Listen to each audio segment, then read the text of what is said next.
Alright everyone, I'm back home as you can see for the break as I'm done with the semester in school. I wanted to talk about some bowl games that are worth watching that I find are under the radar. Definitely a few games that I find worth watching, not related to my teams or the national title, but so there's some casual bowl games who I know people like to criticize too many bowl games, but these ones I think are worth watching.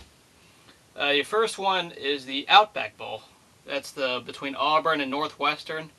Two teams who are under the radar, and they've overachieved this year. Auburn went 7-5, almost pulled it out against Bama. Took it close. Auburn's had their losses here and there, but Northwestern's the other team that's overachieved this year. It's a school of nerds, first of all. So I give congrats to Pat Fitzgerald for that. Building a decent program, and they beat Wisconsin and Iowa in their own house. So those are the two teams overachieving. Watch that one. Second is to watch the Holiday Bowl between Arizona and Nebraska. It's Ndamukong Suh's last game out in San Diego.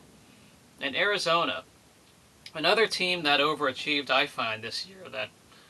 I had them going near the bottom tier of the Pac-10, but their defense was legit, and just like Nebraska's is, a defense that you probably haven't seen because it's on the Pac-10. But Arizona's defense I find was good, and even their offense is efficient. It'll be interesting how they handle Ndamukong Suh on the offensive line, because they have a lot of good tools, whether it was at running back with Nick Grigsby or they had receivers, and also of course Nick Foles, a very efficient quarterback. So I watched the Holiday Bowl.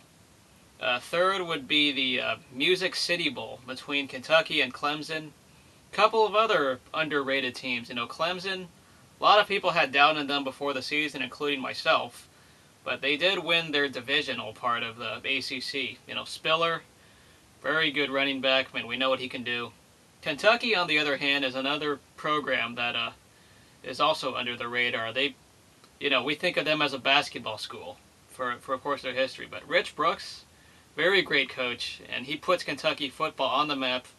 Consistency, 3 bowl games now, I think this is the third straight, maybe 4, I'm not sure about that, but they went 7-5, and they got some big wins against Auburn and Georgia on the road. So, and also they were missing their quarterback in Mike Hartline. So watch Randall Cobb for Kentucky, and then Auburn. This team did well under Gene Chizik in its first year.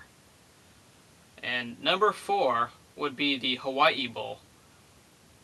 I think the Hawaii Bowl, if you're a fan of offense, you're going to see a lot of that. June Jones returns back to Honolulu, even though he's not facing his old coaching program in Hawaii. You'll see SMU's offense in action. And on the other side, it's Nevada, the Pistol offense, another high-powered offense, and Colin Kaepernick, really solid. I saw Nevada this year in person. Wow, they looked really good, that Pistol offense. So if you want high-scoring games or high offense, watch the Nevada or the Hawaii Bowl. And lastly, the Humanitarian Bowl, which is in Boise, in Idaho. Idaho Vandals taking on the Bowling Green Falcons. Bowling Green has a wide receiver named Freddie Barnes, out of this world wide receiver. He's solid, good passing game. And Idaho, a team that's your feel-good story. They started 7-1. I know they lost down the stretch, but they played really well for when I saw them in person as well. They had a good running game.